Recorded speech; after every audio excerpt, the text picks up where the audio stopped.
Indie Beacon Radio with hostess Shanalee Sharboneau. Welcome to Indie Beacon Radio, where creative souls can find help in marketing their creations. You can send questions for each show on Twitter using the hashtag IndieBeacon.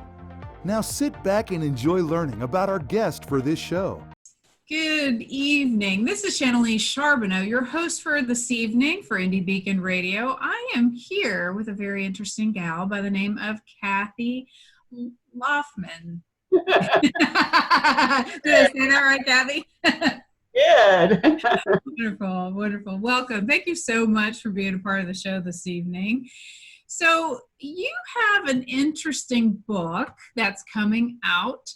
And we are going to talk a little bit about you, but the book is called Adjusted Sales. What does this make possible?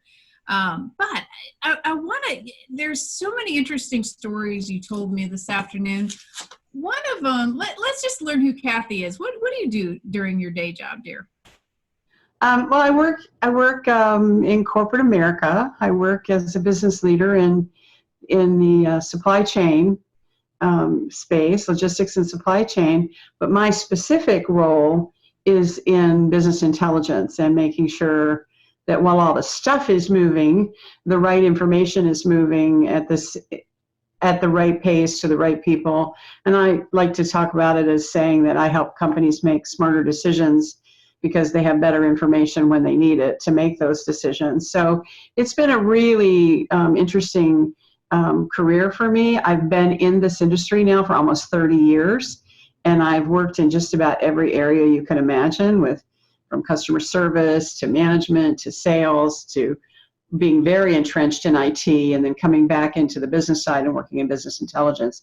So it's really been a great learning experience for me, and I feel like I've had 5 or 6 different careers within the same industry and working with the same group of people. So I really feel very blessed because it's no 2 days are the same, that's for sure. So you've learned a lot. What has changed in the past 30 years? Well, what I tell people is very little has changed about what we do. Everything has changed about how we do it. When you stop and think about the fact that all of everything we've done, hardly anything has actually introduced something new to do. It's just introduced new ways to do it. And in some cases, of course, it's streamlined it, and in some cases it might have eliminated a task here or there, but it doesn't mean the task isn't getting done. It just means we don't have to do it anymore. Some kind of automation is doing that task, but the task itself didn't disappear.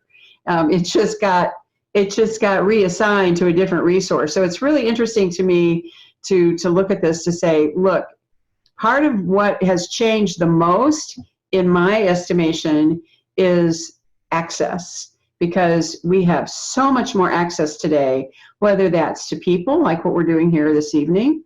I mean, certainly we didn't have anything like this, but also access to information, to resources, to ideas. I mean, just think about how little we don't have to remember things. We have to memorize things anymore because we just have to Google it or ask Siri or ask somebody. We don't have to retain information so much anymore.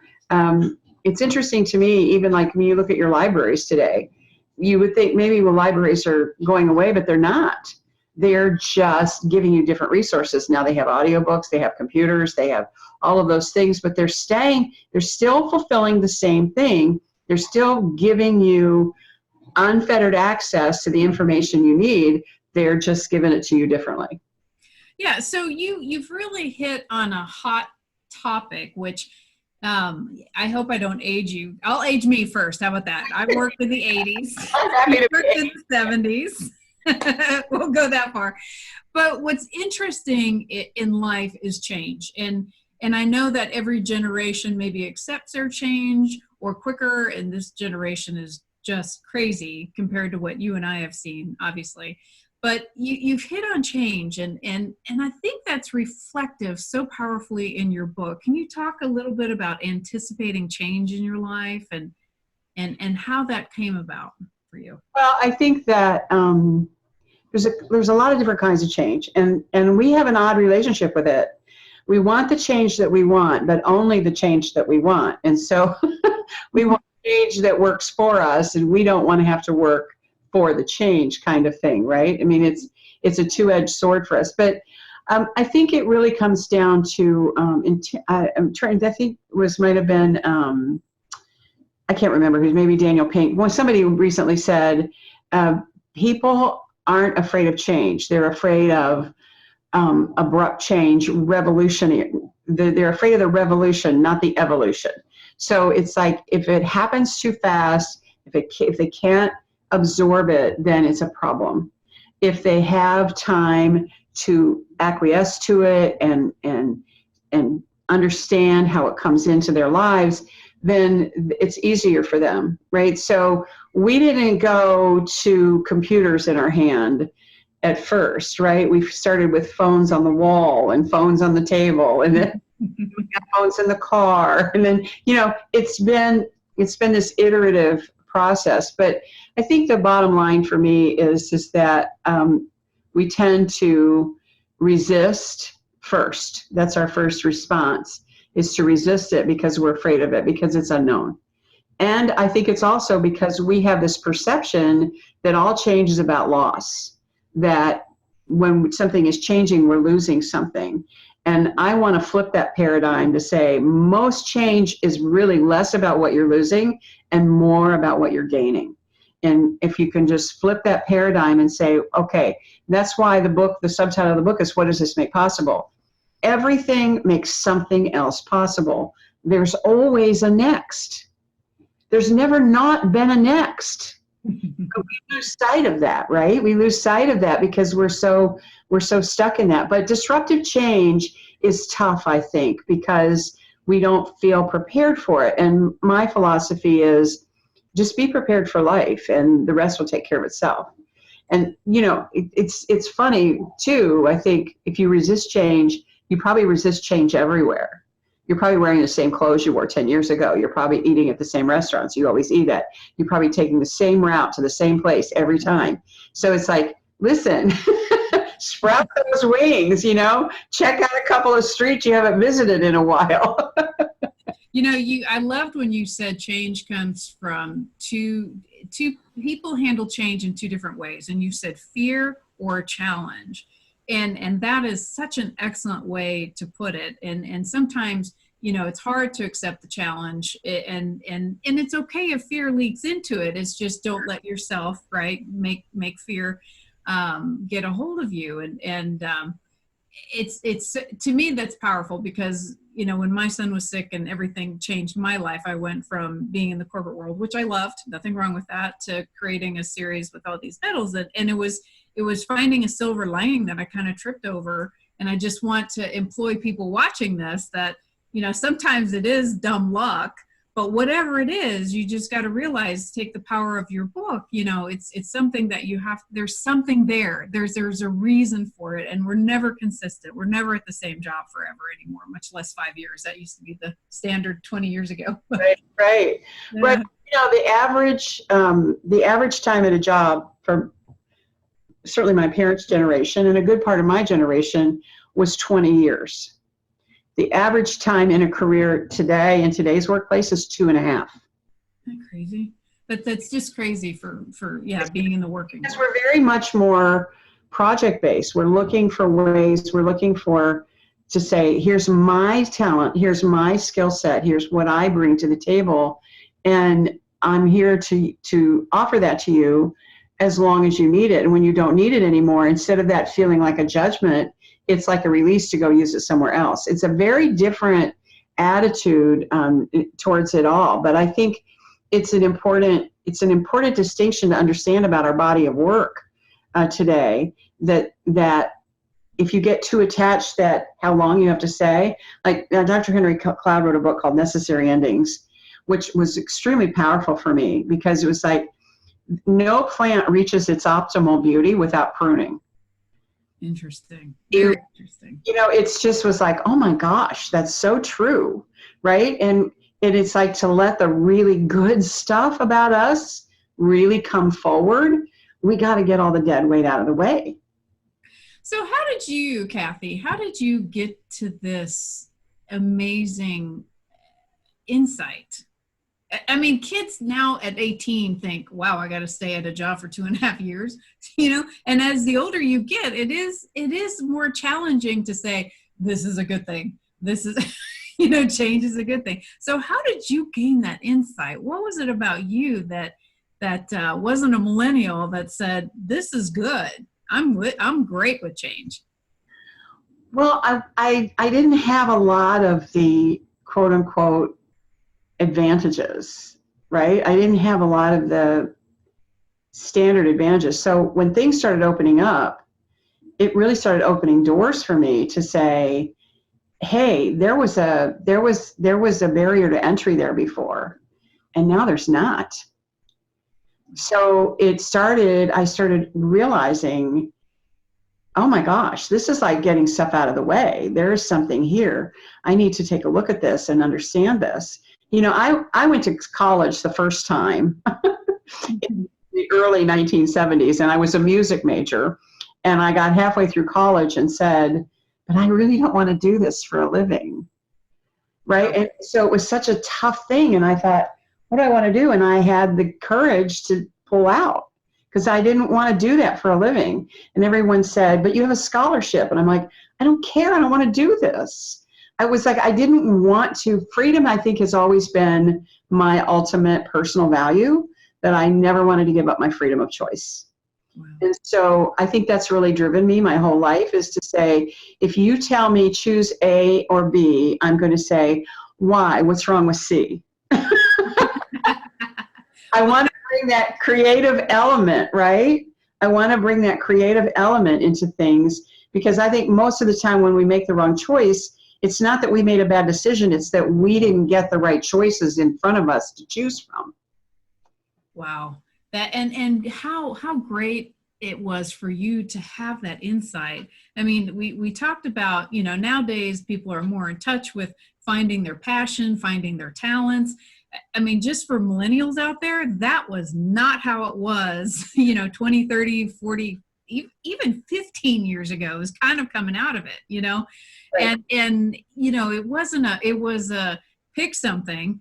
I was just having this conversation where my career counselor was like, what do you want to do? Okay, do that. I mean, it was, no personality profiles, no nothing. And I did enjoy it. Thank God I did get into a field that I loved, but not in the same field. Not to say that's a whole different story. But the point is you yourself, at a time that doesn't exist, if you went to school for a music major and you had a scholarship, guess what Kathi Laughman was going to do, Right. So that's fantastic. And but when I finally went back to college, I was in my 50s. Good for you. I mean, I had lived out an entire body of work and career, and I never looked back. It was, I really think, and the other thing that I will say is that I had a lot of things happen to me in a really short span. And I laugh about it now. I wasn't, of course, laughing at the time because it didn't feel that funny. But I said, when the worst thing that could ever happen to you keeps happening to you, you have two choices. You can either say that there isn't such a thing as the worst thing that could happen to you. There's just the next thing that you're going to deal with. Or you can start feeling paranoid. And it was like, no, I'm not that special. There's nobody with me in their sights. I can't even imagine that, right? So there was another study about when salespeople, really, really good salespeople, and what was their secret to success? It was they didn't take it personally. They never thought rejection was because of them. They never lost their perspective in terms of it's just this thing, not everything. And they never lost the sense of timing to say it's just this one thing, this right now, it's not forever, it's not everything. So it was like, okay, if we can look at our life that way, and we can look at us that way and say, this is how it's true. But I also say that my father was a huge influence for me because he was a self-made man. He didn't finish high school. He served in the Korean War. but he was determined to be self-educated, and he was so dedicated to personal development.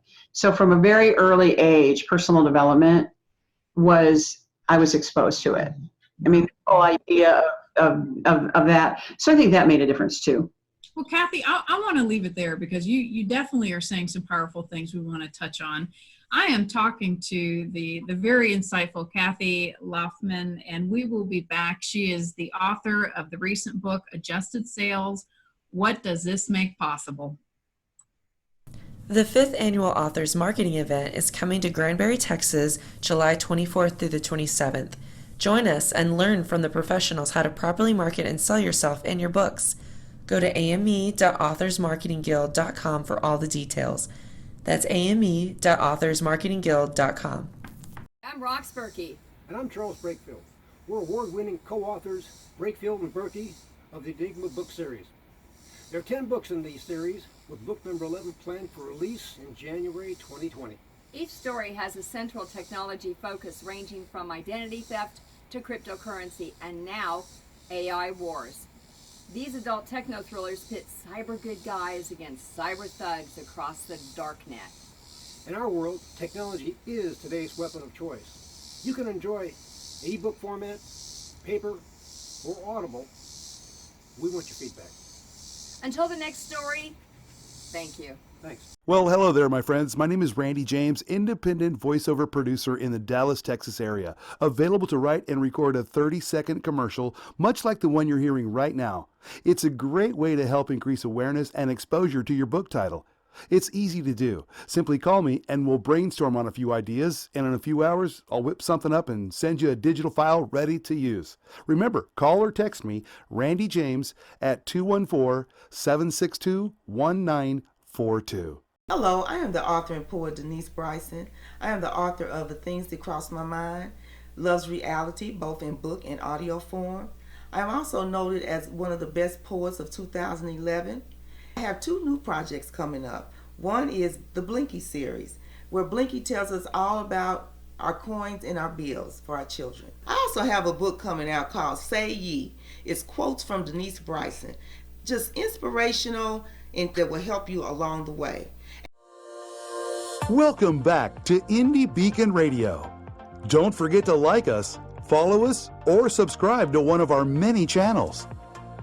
Now, here is your host for today's show. Well, good evening. This is Shanalee Sharboneau, your host this evening for Indie Beacon Radio. We are talking to the very insightful Kathi Laughman. Kathi, thank you for coming back. Oh, my pleasure. So wonderful. So you said something that I really want people to capture, and you talked about the personality of salespeople. And, you know, when you see salespeople and they make all this money and you're like, what do they do? You know, and I know this because I came from, as my father put it, all the boys in the family and the Irish family had personality, but all the girls had brains and personality. You know what I mean?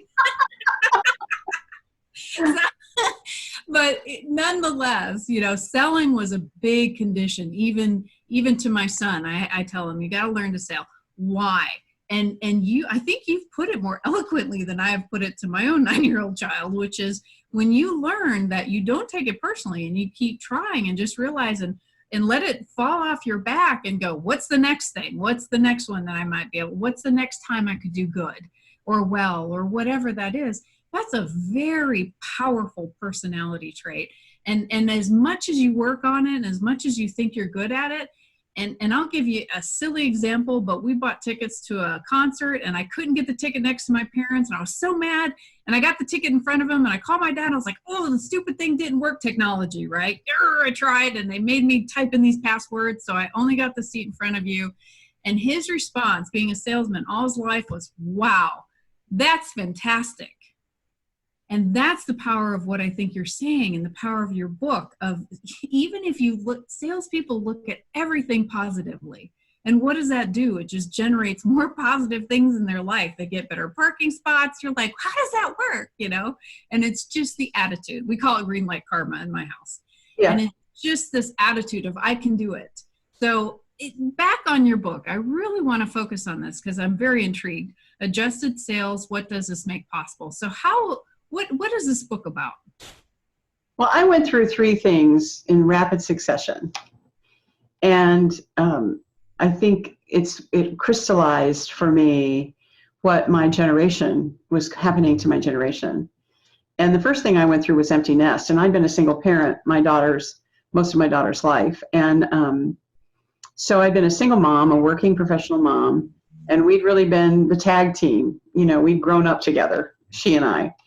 And I didn't really expect it to be, I had done everything possible to have her ready to go and to have her ready to step out into the world.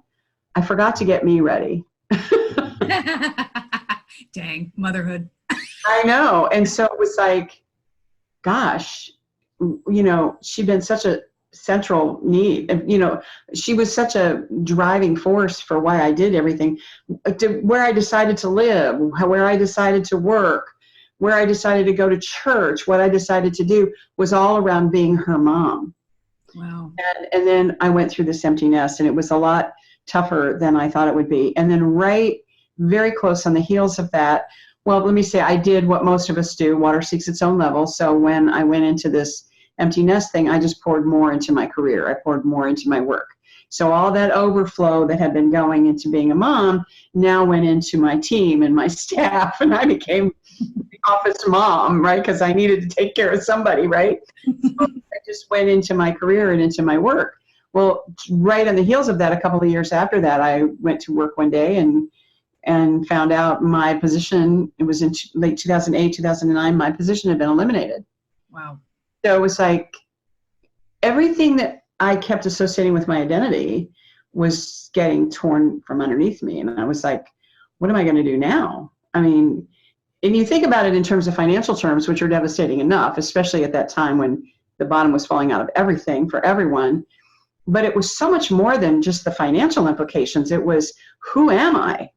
If I don't have this work, if I have really built my whole life around this. I mean, imagine I've been escorted out of the building, because that's what they do with executives when you get let go, right? Yep. So escorted out of the building. I'm sitting in my car in the parking garage, and everybody I know that knows me well enough that I could call that would understand what had just happened was in the building I had just been escorted out. So I had a completely lopsided network. I didn't have any balance at all in my inner circle. And then on the heels of that, a couple of years later, right after that, I was just starting to get my footing again. I started having weight issues, and I started gaining weight with no explanation, and doctors, and finally got a diagnosis that I had a really tough case of hepatitis C. Wow. Which is not uncommon for my generation. But it was a year-long triple cocktail treatment, and it was really one of the toughest things I ever had to do. And I always said, I have no discipline. I found out that year I have incredible discipline, because when it's your life and it's your livelihood and it's your future, we're as disciplined as we decide to be. And I made the decision that I didn't want this to control the rest of my life. I wanted to be done with this. And so I got incredibly disciplined. But I just talked about it. I said I went through empty nest, and then I went through empty job, and then I went through empty health. And I did all of that in the space of 5 years. So it was like this rolling, rocking thing in my life. But to be candid, I never would have gone back to college if that hadn't. I wouldn't have gotten the degree that I got. I wouldn't have gotten certified as a life coach. And going through all of that process is how I came to write.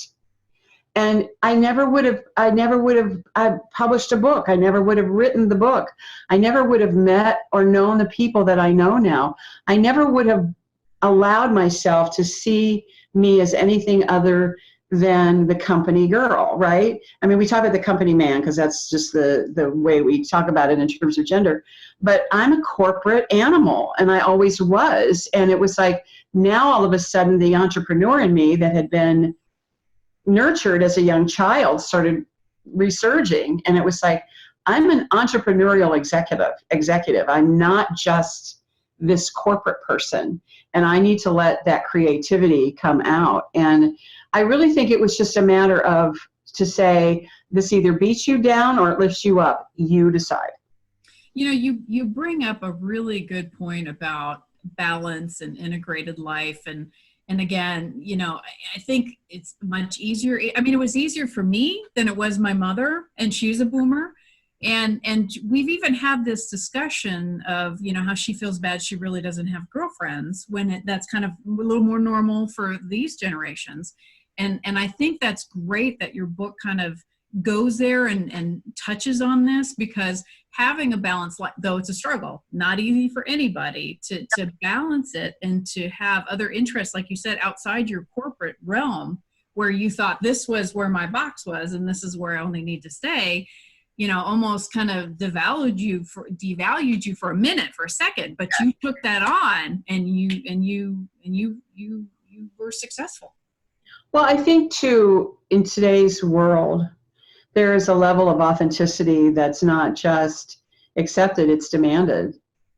And I think that when we start integrating our life and our work, I don't think you can really be authentic in either your life or your work, or anything for that matter, if you're not truly bringing your whole self to it. And I find that I'm a better manager and a better leader having been a parent. And I also find that I'm a better parent for having seen the diversity and understanding how different people think by being a business leader. When I see what my team goes through and I see how they process information differently, it opens my eyes to say, my children may process things differently than me too. We have to allow that cross-pollination. And when we allow that thinking to influence us across, look at all of the technology we wouldn't have if the originating industry had held on to it for themselves. We have to allow this cross-pollination of ideas and philosophical points of view, all of it. That, to me, is the ultimate diversity. Wonderful. Well, I want to take a break there, because, you got a 5-star book here, one that obviously touches people, that makes them see the possibilities. We're going to return with Kathi Laughman, the author of Adjusted Sales. What does this make possible? Thank you for watching or listening to Indie Beacon Radio. Our sponsor, IndieLector.store, is the only bookstore that pays authors their fair share for book sales. Help authors to succeed and enjoy a great book by supporting them at IndieLector.store. Enjoy a 10% discount with coupon code SHOPPER20 at IndieLector.store. Coupon valid until December 31st, 2020. That's IndieLector.store, coupon code SHOPPER20. What started as a love letter to her son has become an international love letter for all parents to their children. Now you can read acclaimed author Shanalee Sharboneau's story to your children. When her son was very sick, she calmed him by singing her own song to him. She turned that song into the book, My Mama Loves Me, I'm Her Little Boy. She wrote 3 more magical books for all parents and kids 6 and under. Available at Indie Lector, Amazon, and all local and national outlets. We Fiction is a fun, fast-paced writing contest for any author team to create a book based on what readers submit for plot, characters, locations, and even plot twists. Learn more about this unique contest at wefiction.dearindie.org. Authors Marketing Guild is a membership-owned organization designed to help authors succeed and learn how to better market and sell themselves and their books. Join us at authorsmarketingguild.com and receive so many benefits you'll wonder why you didn't join sooner. That's authorsmarketingguild.com. Welcome back to Indie Beacon Radio. Don't forget to like us, follow us, or subscribe to one of our many channels. Now, here is your host for today's show. Welcome back. This is Shanalee Sharboneau, your host this evening. We're talking to the very insightful author, Kathi Laughman. Thank you, Kathi, for being with us this evening. Been fun. So, Adjusted Sales, what does this make possible? Where can people, because I'm looking at your reviews, and I mean, this is changing people's lives, and the understanding that they've been able to gain through this book is really amazing and practical. That seems to be a big word that keeps coming up. So where can people purchase your book? It's on Amazon, so you can search by me, or you can search by Adjusted Sales. What does this make possible? But I have an author's page on Amazon. But you can also go to my website, which you can find a number of ways. But the main address for my website is McKinsey Circle, KENZIE, Circle, CIRCLE, McKinseyCircle.com, named after my great-grandmother, Molly McKinsey, who lived in the late 1800s, had 4 kids in a house, and got a divorce. Said, what am I going to do? Well, I have a place of business, I have a house, and I have a staff because I have 4 kids. So she opened one of the first boarding houses. So whenever I'm having a moment, I call it my Molly moment and move on, right? But anyway, it's McKinseyCircle.com, and you can find all of my social media links there. You can find my links for my book to Amazon. It's the hub. You can find everything right there. Well, now we know where Kira's personality came from. But nonetheless, that's great. I'll have to start using that at my own home. A Molly moment. This is a Molly moment. Yeah. So anything in the future for you? Yes, the sequel to the book is coming out hopefully within the next couple of months. It's in the Adjusted Sales series, but this one is less about me and more about everybody else, because the subtitle of this one is, Are You Ready for What's Next? It's really, I'm just having a lot of fun writing it and thinking about just how much easier change is when you're ready for it. What would you say has been the most powerful? I mean, I've had women come up to me and talk to me about their kids or what happened, and that's very moving. But for you, what powerful things have happened to you in your authorship? How have people expressed how your book has changed their life? You know, it's funny, but probably what's changed me more in terms of my readership than my book is my newsletter. If you go to my website, you can sign up there for the newsletter, and then you'll get my top 10 reading list. But I write a weekly newsletter, and I tell great stories and share insights, and I kind of go off of something old, something new, something borrowed, something blue. I borrow other people's words, and we shine a blue spotlight on people that are making good in the world. But you know what? People write me back. It's like when they get my newsletter, they send me notes back. They will write back to me. And I get a number of these a week where they'll come back and they'll say, you know what, that story really blessed me because, and then this is what I'm taking away from it. And it was like, oh my gosh. You know, you always wonder, is anybody reading this? Because, you know, it's crickets out there so many times for the authors. And, you know, it's not like public speaking where you can have that visual connection. And so when I started doing the newsletter a few years ago, when people started writing me back, it just was such a gratifying thing. And it reinforced to me that how badly this message is needed. Wow. And where can they sign up for that newsletter? At the website. Just go to McKinseyCircle.com, right there in the homepage in the top right-hand corner. It's placed right there. You can get the top 10 reading list and you'll be on the newsletter. Wow. Okay. Hold on. I'm doing it right now. Well, I have to thank you, Kathi. I mean, this has been really enlightening. And I mean, just talking to you, the few things that have happened in my life, I can totally see where this book can help me. So obviously, not only am I getting on the newsletter, I have to order your book.